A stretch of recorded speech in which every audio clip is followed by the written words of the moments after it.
I found Flagstaff 25 years ago, the methodology unfortunately hasn't changed. We are poverty with a view. That is how we're introduced to Flagstaff when we move here. Flagstaff is very well known to be a college town. The majority of its population is college students, and in the summer when people go home, Flagstaff's population is cut by like half, if not more so. I do find it ironic that in a college town where the predominant population is college students, it is very difficult to find housing that is affordable for students to be able to continue their education up here. NAU says they have all these resources for people living on campus, but when we actually need those resources, they're not available, which is just so frustrating because we pay a lot of money to live on campus. We want you to come here, we want you to stay here, we want you to be comfortable here, but we're not actually gonna put any of our time and resources towards making you comfortable and safe and welcome. According to a 2018 survey published by the National Library of Medicine, 1/3 of undergraduate students experience housing insecurities. College students who experience housing, food, and financial insecurities are more likely to develop anxiety and/or depression, have poor health, and a lower GPA. Students are less likely to finish their degree when facing homelessness. Here at Northern Arizona University, there are about 6,000 students living on campus. So that's what we're going to take a look at today, residence life, on this edition of NAU On the Move. The sandstone and brick halls on the north end of campus are the oldest. This park is a neighborhood all its own, with its timeless view of the peaks. In dorms almost a century old, students are part of a long legacy of learning when they live in these gabled rooms. Those are small halls that have very close communities. Those are halls where primarily upperclassmen live, and I think they choose to live there because of the small size of the buildings, give them a real distinct flavor. You tend to know everyone. It's a real tight community. Most buildings on campus have increased the number of people living in them. McConnell went from 2 to 3 people. Riley went from 2 to 3 people. Roseberry went from 2 to 4 people. But they haven't decreased rent. They haven't given any more money towards maintenance or custodial. If NAU can afford to build a however much sports center or get electric scooters for all the athletes, but they can't build more dorms even though they're increasing campus capacity, what's the point? Where's all that money going? That population increase means more competition for housing.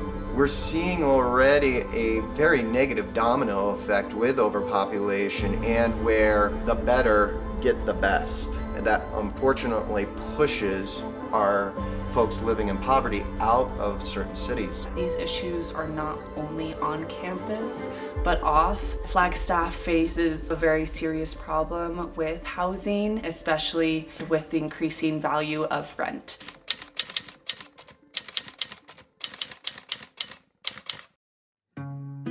It was in the same months that we couldn't pay the rent, we were evicted, and they weren't able to work with us at all. It was fine. It wasn't until they did that inspection of the apartment complex and decided that the apartment complex was worth more. This apartment complex was a sliding scale kind of place. They were supposed to be working with my income, and my income was very meager. With Social Security, it's very fixed. We've been really good the past months, not one missed month until that month. Our very first payment was like $800 something for our rent, but it raised way up. Before we moved out, it got to $970 a month. That's too intense to handle for us. Them deciding out of nowhere to jack it up $100 completely wrecked me, and within a month we were evicted. Tried to get as much as we could out of that apartment. It was everything. I mean, I lost all my furniture, beds, TVs, clothes, kitchen tables, my Keurig. I buried my pride with my truck and came back here to my mom's house. It was definitely hard on our mental health for sure, especially for me being a homeless trans person. I was thinking it would make me a target, so it was definitely scary. We have to be able to start putting in some regulations so that way renters can't just take advantage of the fact that Flagstaff is a beautiful mountain town with 5.5 million visitors at the Grand Canyon a year. And people take advantage of knowing that they have that huge demand. President of Northern Arizona University, Dr. Jose Luis Cruz Rivera, enacted the Access to Excellence program in the fall of 2023. According to the NAU website, this program allows for tuition to be covered for all in-state students who have a household income of $65,000 or less. Anyone who belongs to one of Arizona's recognized tribes is also covered. However, housing, meal plans, and over $1,000 in fees are not included in the waiver. By accepting thousands of students through this initiative, the school becomes overpopulated and housing quickly fills up, leaving many scrambling to search elsewhere for shelter. Despite doing NAU's on-campus dorm choosing process in a timely manner, paying all the fees, and waking up at a certain time on their given day to choose their housing for the next year, they are left with little to no options. They are forced to look at more expensive off-campus housing, which at this point is usually filled up already, and if they cannot afford it or know a wealthy person who can sign for them, they have to face either dropping out or becoming homeless. According to KNAU, the population increased by 7% the same semester that the Access to Excellence program started.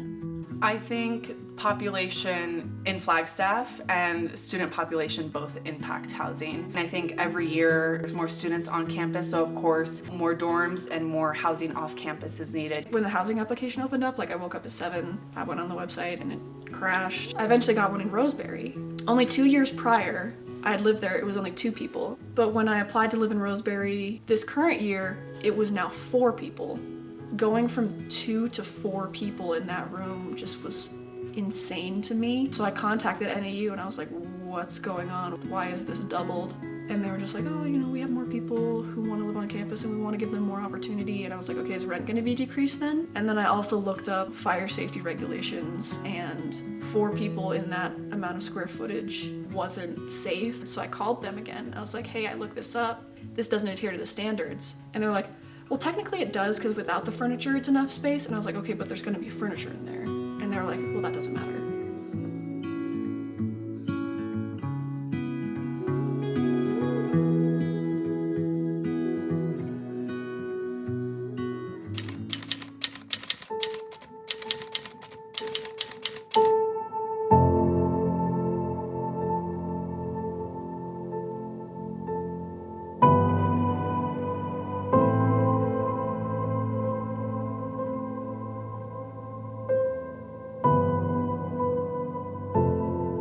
My name's Hayden Shoemaker. I'm a second-year student here at NAU, although I'm on track to graduate early, so I'll be going into my senior year, which I'm selecting housing for. I put in my application for on-campus housing back in November, the day it opened, and then I paid the fees within the week.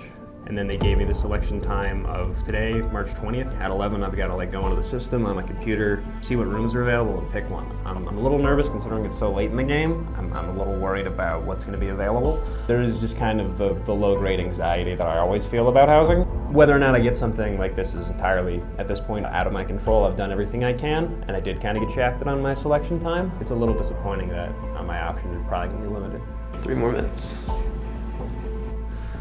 1 minute. It's time.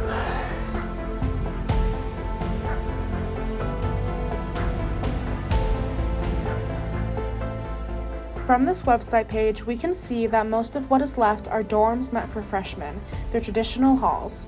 There is only one suite-style hall, Gabaldon. And okay, there's still suite style. In the entire dorm, though, there is only one single bed left in a room with 4 other roommates. This was also the last option in all of campus housing for a non-community bathroom. If Hayden had a roommate in mind, this housing assignment would not work, but thankfully he is on his own.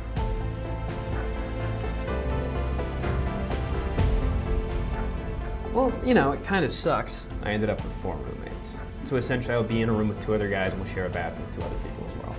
I'm picking my housing at mid-late March. That's not optimal. I kind of got the dregs of the dregs.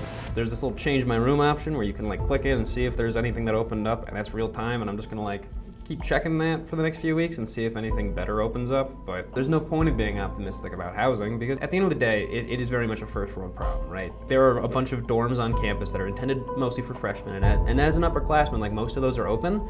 The thing is though, I had to live in those dorms my first year and I have to live in them now, but I feel like at a certain point, if you've been on campus for enough years, for enough time, you'd be able to get a shot at getting one of the better places to live on campus. That's what they're intended for. You go on the website and it says those places like Mackay or Pine Ridge, those are, intended for upperclassmen.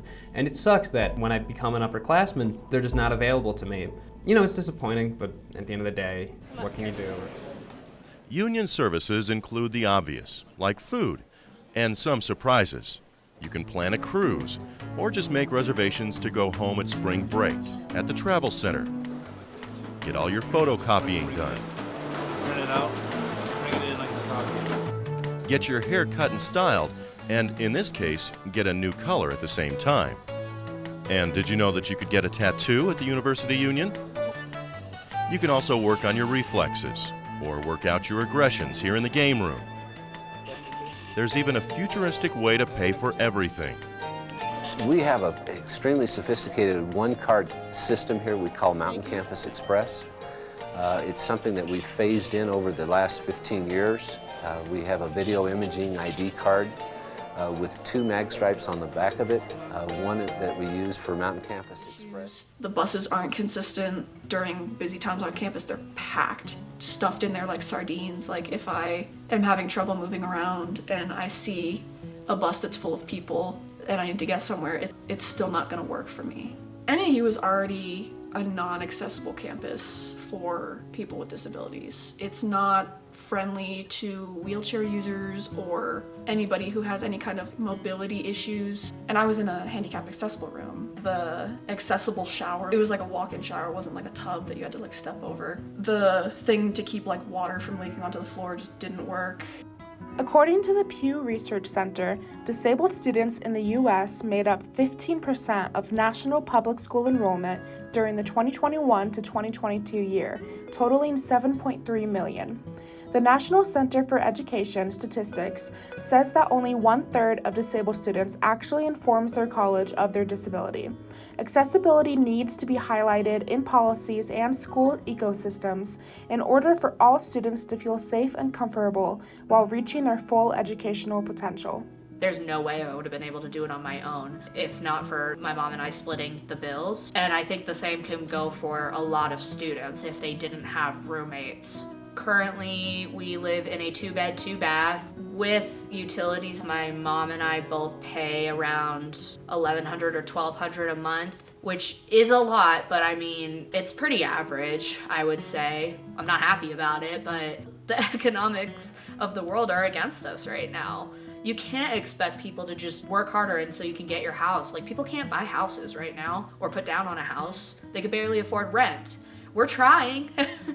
I don't know about you, I feel like we're trying. NAU in particularly, homeless students or students that become homeless while they're in their care, it's a big enough thing that I think that it should be addressed. And they should try to do things, getting a dorm and emptying it out to give kids space in case they need it. This was completely out of his control. There was nothing he could do here. Why not help him if you can? They could have helped him stay up there or something. He would have been able to work with and do his capstone up there with the kids he went through school with. And the fact that he couldn't do that just sucked. We try to enjoy the little good moments. We did that all the time when we were homeless. We met a little kitty on the street who was also homeless. We named him Garfield because he was an orange cat. He was a blessing in that night. He was a great kitty. Housing is health. Without a safe shelter above our head, everything else starts falling apart. When we look at food insecurity issues, all of that really stems with your home, with your shelter. We don't want to strive for poverty with a view. We want to strive for prosperity with a view.